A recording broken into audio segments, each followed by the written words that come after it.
February 27, 1991, Rhonda Cornum embarked upon a search and rescue mission with the 229th Attack Helicopter Battalion to liberate an Air Force pilot shot down over Iraq during Desert Storm. Unfortunately, the UH-60 Black Hawk helicopter she was aboard crashed as a result of Iraqi anti-aircraft fire. One of only 3 survivors from her 8-member crew, Major Cornum was captured and taken prisoner by the Iraqi Republican Guard. Suffering 2 broken arms, a severely damaged leg, and a gunshot and shrapnel wounds in her shoulder and head, she survived imprisonment deep behind Iraqi enemy lines. An Army flight surgeon, wife, and mother, she was repatriated on March 6, 1991, one of only 2 women POWs during the Gulf War. Although U.S. law prohibited women from serving in combat at the time, Major Cornum's experiences and open dialogue as a POW helped pave the way for continued congressional expansion of military women in combat roles. Born in Dayton, Ohio, now Brigadier General Cornum started her military career in 1978 as an Army medical researcher. She completed medical school at the Uniformed Services University in 1986 and jumped into the combat field in aerospace medicine arenas. Her love of flight grew as she completed airborne, air assault, and flight surgeon training. Her medical aviation research enhanced the use of mounted helmet displays in advanced attack helicopters in a pilot's performance. She and her husband, Air Force Brigadier General Dr. Dory Cornum, also built their own experimental aircraft by hand. After being free from captivity, Major Cornum became the first medical officer to graduate Air Command and Staff College and published her POW experience in the book, She Went to War, The Rhonda Cornum Story. She continued medical training and research in the urology field, commanded the 28th Combat Support Hospital at Fort Bragg, North Carolina, and deployed as the Medical Task Force Commander to Bosnia. She was also the first female commander at Landstuhl Regional Medical Center, Germany. Leading medical treatment for over 26,000 U.S. service members and veterans, General Cornum's career culminated in founding and leading the Comprehensive Soldier Fitness Center. The center developed psychological strengthening and resiliency training to aid military members in surviving difficult and even life-threatening situations. Awarded the Distinguished Service Medal, Legion of Merit, Distinguished Flying Cross, Bronze Star, Purple Heart, Air Medal, POW Medal, and others for her service, recently retired General Cornum splits her time between a 700-acre farm in Bourbon County, Kentucky, and Biloxi, Mississippi, where her husband serves as a medical center commander. Ladies and gentlemen, please help us welcome to the Gathering of Eagles stage, General Rhonda Cornum.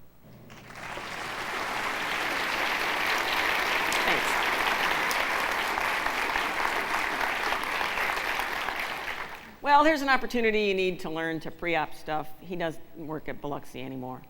And in fact, went from there to be the AMC command surgeon, and recently also retired. And so now I spend my time between Colorado and Kentucky, you know, the heavens of the earth. This is a great opportunity, and it is always fun to, it is a lot more fun to be on the stage than it was sitting in those chairs. I gotta tell you that. When I said I really want to go to Air Command and Staff College, not go to Fort Leavenworth, because you know, my family is staying in Florida and I can go home on the weekends. They said, you can't go.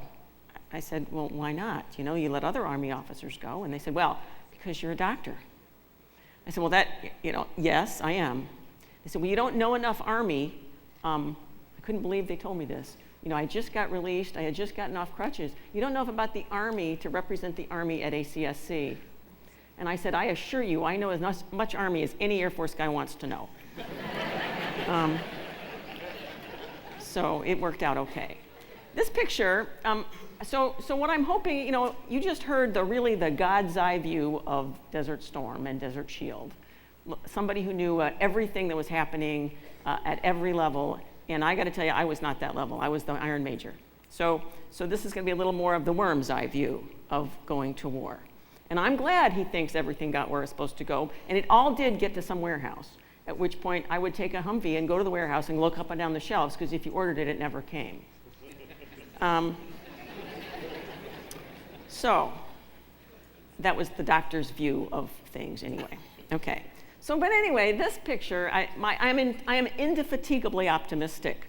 But I did get tired of the glass is half full, the glass is half empty analogy. So I took this because I think on any given day, the world is always half light and half dark. That's how the universe works. And so you can choose to either focus on the dark part of your life or the light, and I choose to focus on the light. So I went to Desert Shield like the first week it happened, or actually probably the second week, because the first week we were waiting in line for one of those airlift things to go. So I went with the 229th Attack Helicopter Squadron, and I was the flight surgeon. So I had me and my 5 medics. We were, that was it. And 375 guys and a bunch of helicopters, and a bunch of Apaches, and a few Blackhawks, and some OH-58s. So we went there, and there we were. My spousal unit went also with the 33rd. And I just got to tell you, if you joined the military for lifestyle and you joined the Air Force, you made the right choice. I went to his place in Tabuk a few times, and I'll just tell you, I couldn't believe they thought they were at war. So Desert Shield, it was really busy if you were in Riyadh, maybe. But for the average guy who gets there, it was really waiting. 5 months of waiting. 5 months of waiting without all the things you have at home, like TVs and radios and all the stuff. So you really, boredom was a problem. So training was important, and we did a lot of that. And we did a lot of, we extracted a lot of, nobody got shot down in the first few months, but there were a lot of airplane, or at least a lot of helicopter wrecks, because people were not used to landing in a place where it turned into a big snowstorm every time you got close to the ground. So we did a lot of, actually, we were the first responders to several aircraft accidents and did a lot of extractions, and we had all this stuff. We were pretty good at it by this time. I was not part of a medevac unit in any way. I was just a doctor to take care of our battalion. But I did do some fun things. We built a lot of stuff. We built little hooches inside the parking garage where we were tasked to live for the first 3 or 4 months. And I went to a store in downtown Tehran, and what I learned from that experience and have carried on is that what we think about the Arabs is probably just as inaccurate as what they think about us.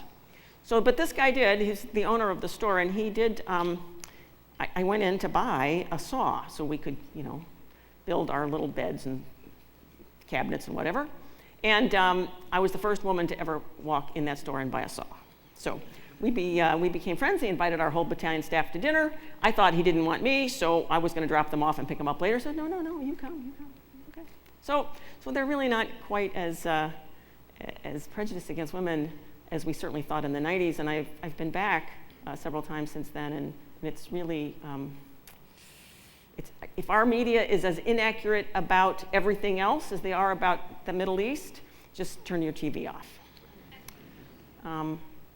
This is a lesson in leadership, actually. This is a lesson in not lying to people. And there's a lot of lessons. So we get out there, and once again, now we're deployed to the desert. This is like in January, waiting for the big war to start. And so we get there, and one day, the colonel comes in and he says at our staff meeting, you have to put up the camouflage. Now, they don't have a single airplane flying out of Iraq. So who is going to see us except ourselves? And it's camouflage from Europe. It's green. That's 2. 3 is you'll notice that the $1 million aircraft are not camouflaged, just our tents that we're going to abandon there anyway. And 4, And 4, if you'll look, we have purposefully built all these little rock formations and walkways, and it says on the ground 229th, so that our friends can see it from the air and land. So I said, sir, why? And he said, sit down, shut up, you're a doctor. Yes, sir. So I went back to my little tent hospital of 2 tents and 5 guys, and I said, we got to put up the camouflage. And they said, ma'am, why? And I said, because the colonel said so. I said, and I really can't give you a better answer than that, but let's just do it quickly and efficiently, and we can get back to playing spades. So the point is, my real point is, you're gonna sometimes have to do stuff just because it's a rule, you know, or just because somebody said. But don't try to make it into more than that. Just admit that, okay, it's a dumb thing, and if I'm ever that colonel, we're not gonna do it. But until then, don't lie to the people below you, because they will look at very clearly, they'll know that's not true. And if they'll lie to me about that, they'll lie to me about something else. So just don't lie to people. There's my little tent hospital with my camouflage very clearly up. This is Corey going to war. This is Tabuk. This had the marble pool, the basketball court. It had the little guy who used to come to his room and say, what kind of crepes would you like this morning, sir? I couldn't believe it. This is the 33rd Fighter Wing, deployed at the pool. Now, yesterday we heard from the guy who dropped the first bomb, and there, with the shades on and the white body that's trying to get tan, is B.J. Kelk, who had the first air-to-air MiG kill. So we have a lot of firsts, and so I have to say, from this picture, what did I learn? You know, you don't need to practice to be miserable. It will just happen if it does. And there's no big glory. So, I mean, I would have sat by the pool if we'd had one too. Although most guys in the Army wouldn't have. They would have just guarded it and kept people out of it. I mean, you know, let's just be, but the Marines would have filled it in, so. I was in the military a long time. Okay, so this was our Christmas card picture that year. So it was a good picture, and in fact, it was the only negative feedback I ever got. This picture was in the book. And I got really good feedback from the book, except for this one guy who wrote to me and said that was unprofessional to have 2 people with rifles on the thing of a jet. I said, well, okay, thanks. It's a good picture, though. Okay, so my unit was very successful, by the way.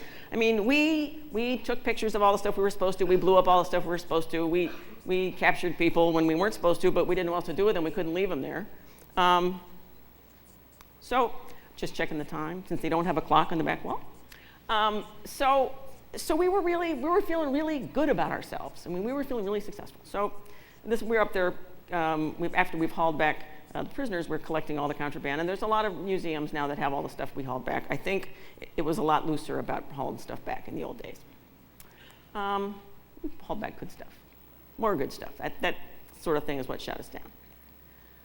And we were all successful. I mean, the war was successful. Let's be clear about that. So everybody was feeling pretty hooah and maybe a little overconfident. And this is the last surviving picture of my poor Black Hawk. I remember one time, and somebody said yesterday, the most exciting thing is getting shot at and missed. And so he's absolutely right. So a couple times we did get shot at as we were doing little missions. And I remember one time one of the pilots called back and said, you know, return fire. And I'm on the door gun, and I said, what do you think we're doing back here? So it is exciting, actually. On our last mission, these 2 pilots, Phil Garvey and Bob Godfrey, and Phil had been a Vietnam pilot, and he volunteered to go to the war. We didn't have a full-up unit at the time, and so people had to volunteer, and he was an instructor at Rucker, and he volunteered to go. He says, you know, if I go, somebody with young kids won't have to, and he was a great pilot, and he went. The other guy was not so old and had not been to Vietnam, and he really, like everybody else, wanted a chance to go to the war. But he said, you can't tell my wife I volunteered. You have to tell her I just got orders and they made me go. Well, you know, I wasn't going to lie to anybody, but I wasn't going to go to this guy's house and tell him, you know, your husband just lied to you. I mean, I just, yeah, hooah. So unfortunately, they were both killed in Iraq. And so yes, Phil's family grieved and was sad, but took comfort in the fact that they knew that he had died doing something he wanted to do, thought was important, and had volunteered to do. The other guy's family, they hated us. They hated the Army. They said, you stole my husband, you made him go. And so they grieved, I'm sure, but they were hateful and angry, and there's no comfort there. And so my point is, because those are not the only, that's not the last guy I know who ever did that. I know a lot of people who over the years since have done the same sort of thing, that they have volunteered because they really want to go. Well, my point would be, you need to solve the relationship issue that you don't trust the person who's supposedly the most important person in your life to tell the truth. That's a big problem. So I would recommend fix that one, because it would have been a bad problem to be in jail with nothing to do but think and realize that I had left lying. I would not want to have been in that position.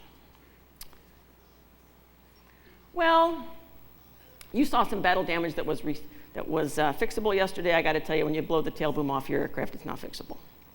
So on the 27th of, I'm going to see if this is the back. We'll move it backwards one. Can you move my slide back one? There we go. So on 27th, we were moving up, and it was obvious to everybody the war was going to be over soon, because if they didn't call it off, we were going to all end up in Baghdad, and we didn't want to be there. So we were just moving wherever they told us to go. And a call came in on the radio. I was in the aircraft, and we were going through the line, forward area fuel point. And a call came on the radio from our Tactical Operations Center, said, do you have Doc Cornum on board? And Phil said, yep, I got the doc on board.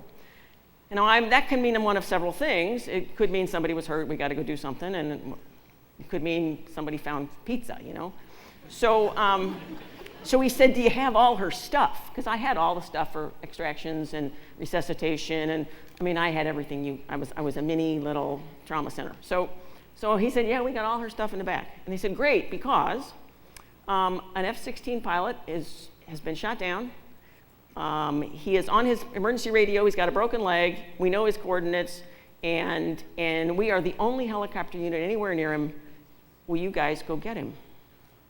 Now, as it turned out later, there's a lot of story to that, like a few other units had said, no, we won't, but I didn't know that. So we said, of course we'll go get him. What a cool mission is that? Of course. So we got the coordinates, and we found 2 Apaches that also had gas, and we put together this little plan that the Apaches, will go out and we'll whop out and get this guy, and they'll provide air cover, and we will land, and we'll take some pathfinders, those infantry guys who can E&E really well and know where they are, and we'll get out there, and I'll put a splint on him, and we'll put him on the stretcher, and we'll get him on the aircraft, and we'll all go home, and we'll feel like heroes. That was the plan.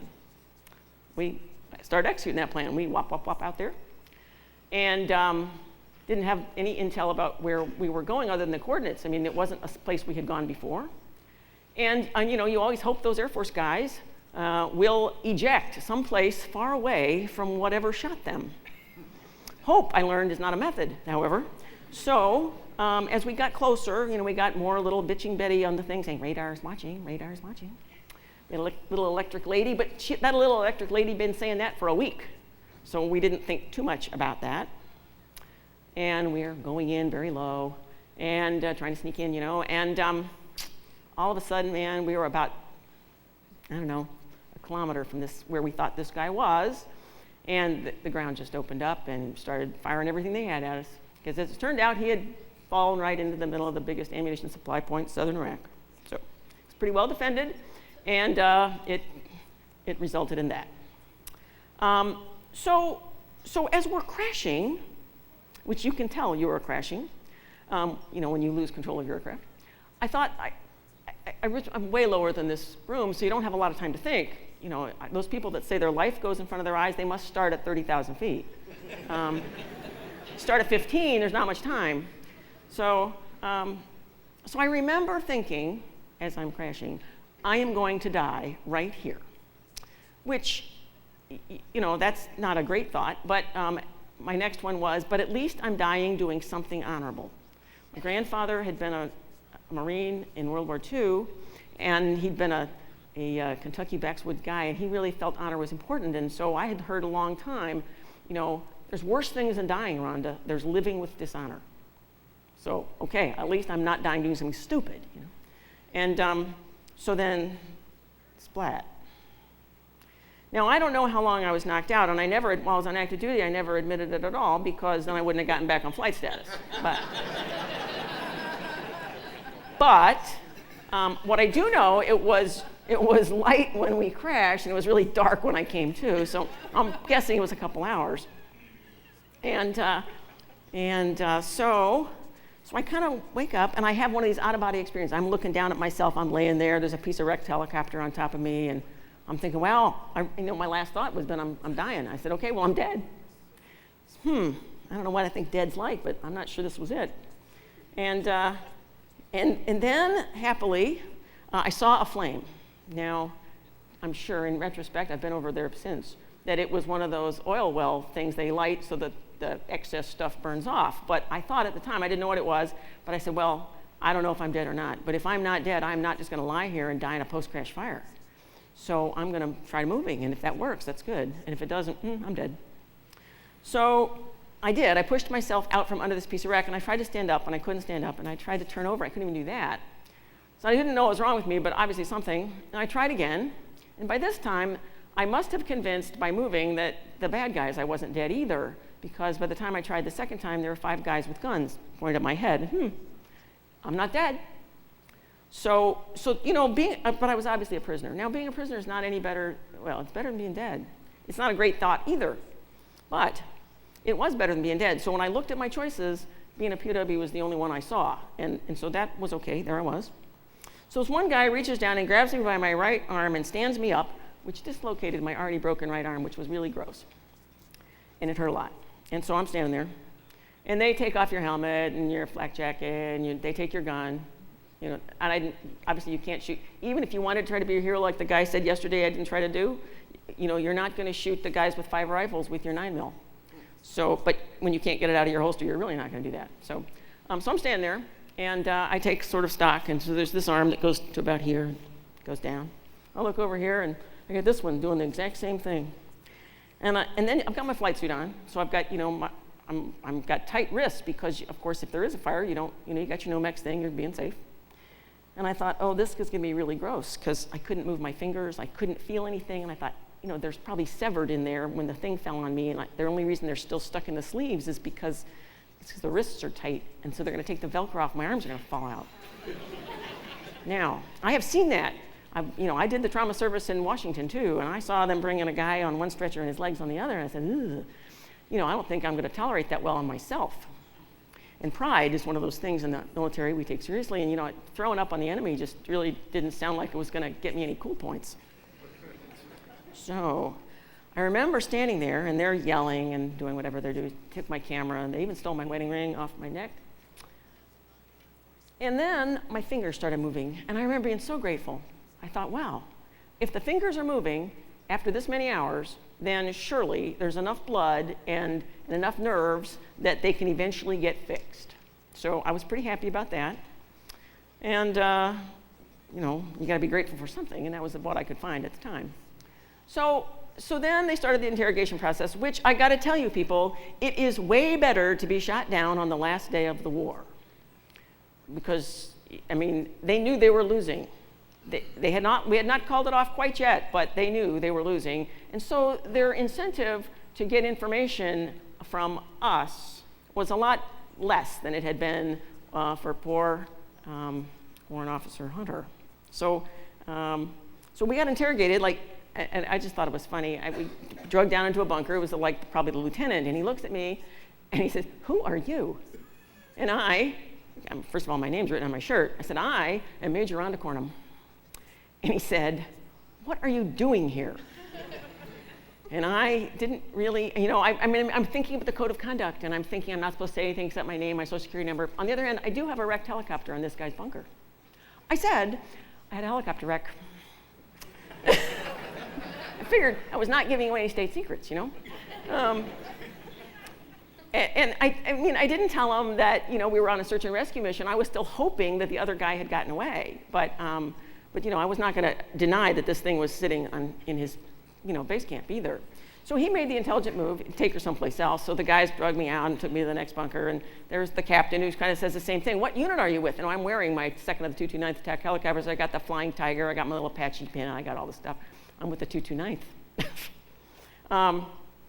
And that was so then they took me to the third place eventually where somebody could make a decision. But in the meantime, I would say the most anxiety-provoking thing that did happened then, which was I get drug out of that place. And by this time, I mean, I haven't seen another American. I think I'm the only person who survived this wreck, for which I was grateful and a little sad. So this group of Iraqi guys stand around, and they throw me in the middle of this group. And of course, you got two broken arms and a knee by now that you recognized is unstable. I was happy I didn't do a whole face plant. I just fell on my knees. And as I put my head up, I saw across from me, already tied up, Sergeant Troy Dunlap. Now, he was one of the pathfinders on my wreck. And I got to tell you, I was never so happy to see anybody. So, and I had never probably said more than perhaps, "Good morning, Sergeant Dunlap," to this guy in 6 months. I mean, he was never sick, and he was one of the pathfinders, and he was enlisted, and he wasn't a medic, and he was, 20, not 30, and so I really never had any particular, I didn't know from Adam, but his name was on his shirt, and I was just really happy to see another face. And so what I learned from that experience is it really doesn't matter whether it's rank or gender or service, as long as we're on the same side, it was good. So now, the being happy thing about seeing him did not last very long, because then two of these Iraqi guys pulled out their handguns, might have been mine for all I know, and put them behind our heads, and they started making a lot of noise again. And I thought, my God, they're going to execute us right here, kind of like where Warrant Officer Hunter thought they were going to chop his head off. Well, I thought they were just going to, shoot me. And so I'm trying, because I believe, and I am indefatigably optimistic, I got to think of something positive about this. And I realized, here's what I came up with. I really have had a great life. I've gotten to do more things than most people ever get to do. I've had a great marriage. I've got a great kid. I've had a great career. I wrote lots of papers. I've been lots of places. My kid's old enough. She's going to do just fine. And it's not going to hurt. They're going to pull this trigger. It's going to go right in my brainstem. I'm going to be dead. And then I'll see what being dead is like, So they pull the trigger and nothing happens. They stand us up and they take us to the next bunker. And I am sure, in retrospect, that it was trying to make us a little more forthcoming with information to scare us.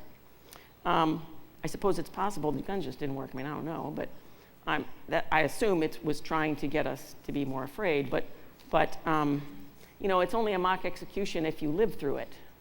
Until then, it's the real thing. And so that was perhaps the most worrisome time of my trip. So that, they finally put us on a bus, took us to Basra. We spent a day in Basra. That was the only time I was allowed to talk to Troy. And what we did was we made sure, well, actually the first night we went to prison, and they beat him up. And they left me just sitting in my cell. And as it turns out later, what did they ask me? They didn't ask me anything. What did you ask him? Well, they asked me why I came to Iraq. And I said, well, what did you tell them? So I told them I came to kill Saddam Hussein. I said, oh, well, you might have deserved to get beat up. So my point about that is that, the wisdom of 20 is different than the wisdom of 35. And so the lesson there, though, is that we are asking those young people, we have a lot of 20-year-olds going to war. We're asking them to do very dangerous, difficult, nuanced things, and we're asking them to have wisdom perhaps earlier than anybody else at their age should be expected to have it.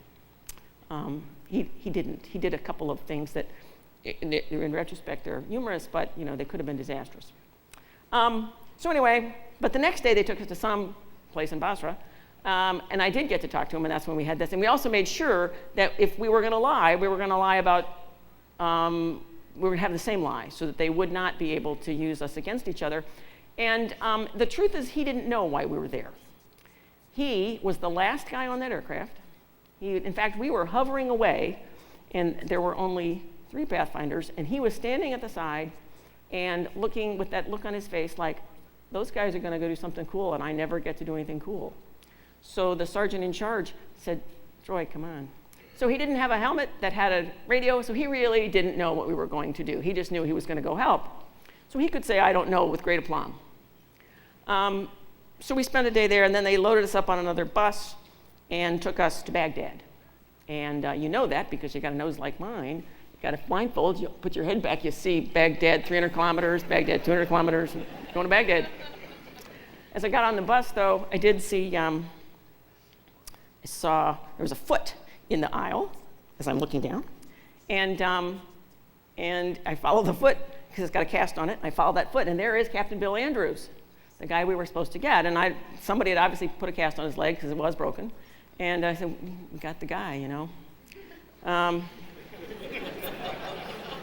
We didn't get very far with it, but we got to Baghdad anyway.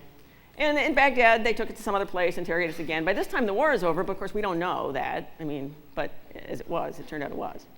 And so they weren't too aggressive there either. They took other guys, the people who were not seriously injured, to prison and sent me to the Rashid military hospital in downtown Baghdad. And there, and by this time, the third survivor of our wreck had arrived on a stretcher. He was badly messed up as well. He had a fractured femur and a pelvis. And so they took me and him to the hospital. We got as good a care as you could get there, and operated on him on day one.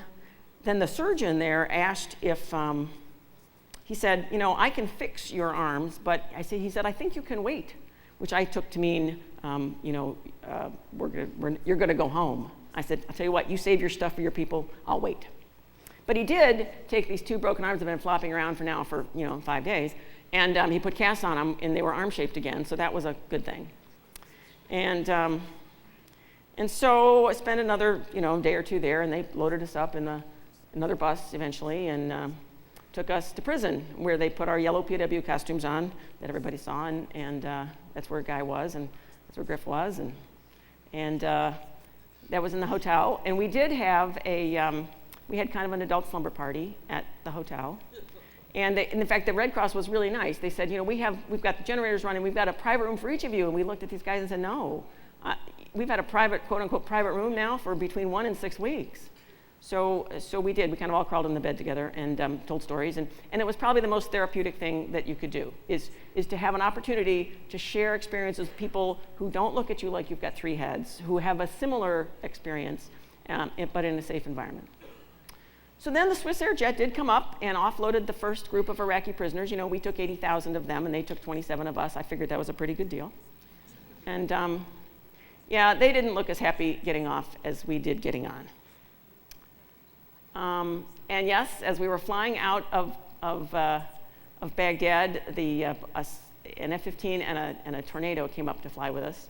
And I remember I was never so happy to see Saudi Arabian airspace, because up until then, I thought, well, there could be some Iraqi guy with an anti-aircraft thing that doesn't know the war's over. So we got back to, so there we are, flying home. If you'll see the guy on the, let's see if I can do this. You heard about him yesterday.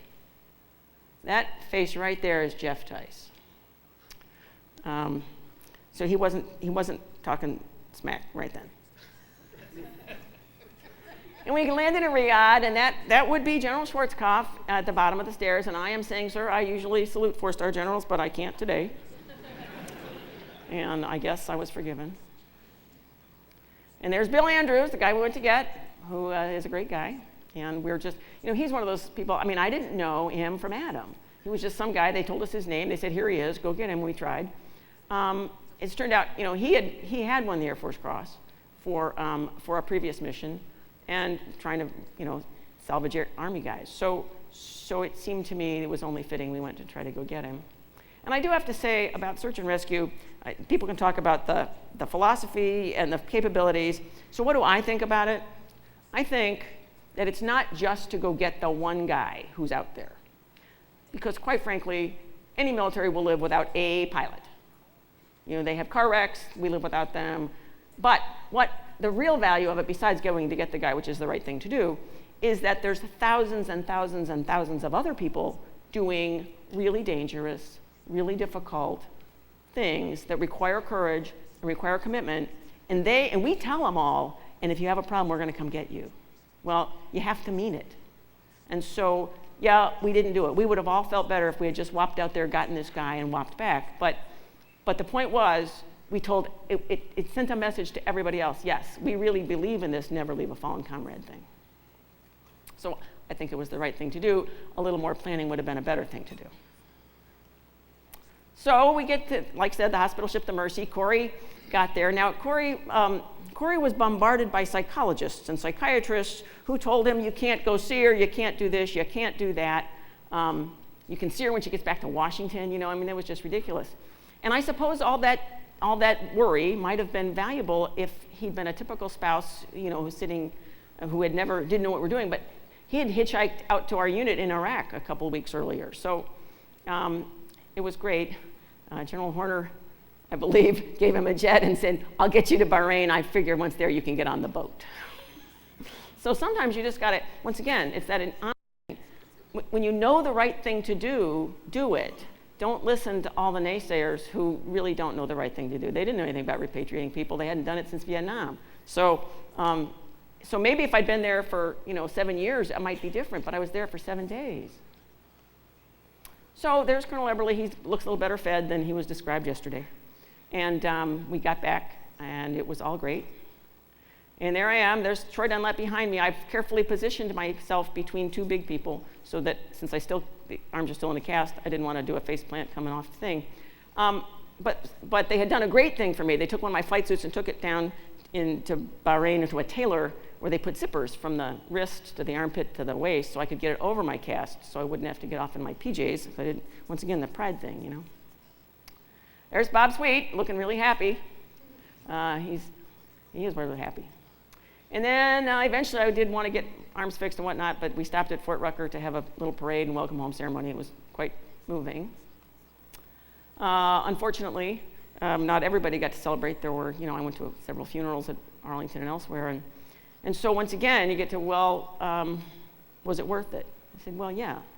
And what do you take away from that? Well, they tried, and they died doing something they wanted to do, died instantly probably, and thought was important, and I can say we would all have volunteered to do it again.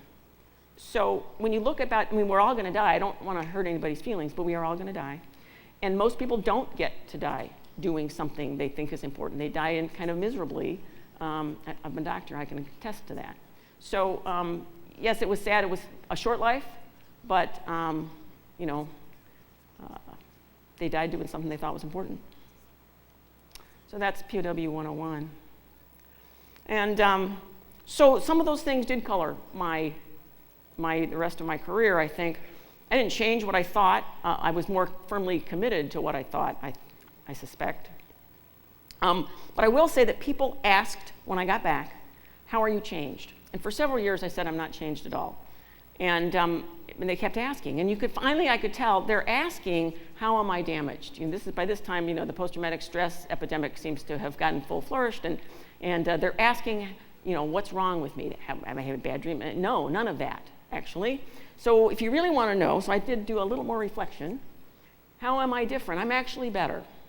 I was a better doctor because I had never previously been ill or injured, and I didn't really know what people thought.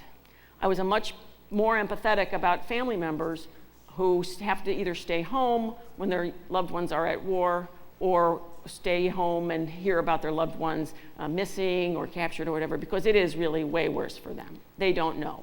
You're either dead or you're not, and you know it. But they don't know, and not knowing and not being able to do something about it, that's horrible. So I was much more sympathetic with that. I think I was a better leader, mostly from, I had never been particularly worried about if somebody, threatened me with something, a bad OER, saying, well, I'm just going to get out and make twice as much money, that's okay, but here's what I think we ought to do. And so if the worst thing that's ever happened to you is getting yelled at, that sounds pretty scary.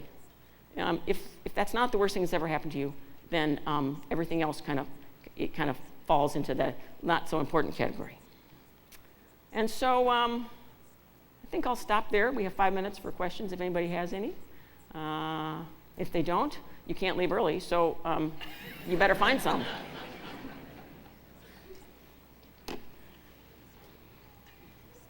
Yes, ma'am. Good morning, General. I'm Major Tobin. Thank you for being here today and sharing your story with us. You've done extensive work on resiliency for the Army. Mm-hmm. Many of us, after graduation, are going to command billets, some of us to deployed command billets. And one of our most important responsibilities is to set the culture of the unit. What steps can we take to ensure a culture of resiliency at the unit level? Well, first of all, you have to have some. I mean, and what is resilience? Resilience is really two things. One, it's the ability to bounce back when something bad happens. And two, it's really the ability, because you know you're resilient and you know you'll be successful, it's to take advantage of opportunities without fear. So it's the difference between the kid who gets on the horse and falls off and says, oh, horses are dangerous, I'm a terrible rider, I'm never gonna get back on. Or the kid who falls off and says, I need to practice more, and gets back on. That's really the difference. And you have to stand up, you can sit down if you want to. And so I think you have to demonstrate that, first of all, and then you have to recognize that resilience is not just a thing, it is sort of the culmination of things. So like spiritual strength, finding meaning and purpose in what you're doing is part of it, because then when it gets hard to do, you still think it's important. Self-regulation is part of it, the ability to not just, even though you feel like maybe I just want to punch this guy up, that's probably not the wisest thing to do. You probably ought to sit back. What will happen if I do that? You know, I'll feel good for 30 seconds, and then I'll get demoted, and then, you know, so, but some people just find it impossible to self-regulate that way. They've probably been that way since kids. So self-regulation. Understanding and teaching people to understand that the consequences are from what you think about an event, they're not from the event itself. So you have a car wreck, and people react to that very differently, just kind of like an IED blast. You know, both guys can be sitting in that MRAP, and they will have very different outcomes. It's because of what you think. If what you think is you have your car wreck, it's a dangerous vehicle, I'm a bad driver, it's a dangerous road, then you will avoid the road, get a different vehicle, and not have confidence in driving. If you have a car wreck and what you think is like what I thought when I had my wreck with, I rolled a car with a trailer behind it. Luckily, I thought, as we came to the end of my roll, I looked back and I saw the trailer was still up, and my first thought was gratitude. I'm so happy the horses are okay. I'm so happy I was wearing my seatbelt, or else my head would have been out the window and squashed. And I'm so happy I didn't bring my dog, because he'd have been out the window and squashed. And so yes, I did think about a few things. I should have loaded the horses differently. I should have not been driving so fast. But those were all easy things. They weren't forever things that I'm not safe, I'm not smart, I'm not something. So teaching people that problems have small bites that you can do something about. You have some ability to influence them, no matter how small it is important. You still have 1 minute, folks. One more question. No? Okay, then I guess we'll take a break early by 30 seconds. Thank you, ma'am, Sure, for thank you. sharing your experiences and leadership with us. You're welcome. ACS. Hooah. We appreciate it. Thank you.